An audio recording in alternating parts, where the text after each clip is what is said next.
Hello friends, now to solve this expression we follow the Bodmas rule. Bodmas rule says first we solve bracket, small bracket, curly bracket, then square bracket. O stand for we convert into multiplication, we solve roots and exponents. D stands for division, M stands for multiplication, A stands for addition, S stands for subtraction. According to this Bodmas sequence, we'll break it down this expression by the step-by-step solution. First step says solve the innermost brackets, parentheses. So there is 10. So this is the first parenthesis. According to Bodmas, we must always clear the innermost grouping symbols first. So after we'll get 20 and now the expression becomes 10 plus 10 multiply square bracket 10 plus 10 multiply by 20 square bracket of divided by 10 minus 10.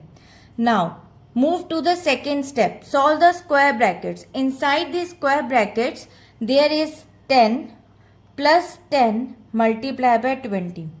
We have a both addition and multiplication. A. First we multiply the digits. 10 multiplied by 20 equals to 200. According to this, multiplication has a higher priority than the addition inside the bracket. And in part B, we add the digits. 10 plus 200 equals to 210. According to this, the complete operations within the square brackets. Now, the expression becomes 10 plus 10 multiply 210 divided by 10 minus 10. Now, the third step, division. First, we divide the values. Division comes before addition and subtraction.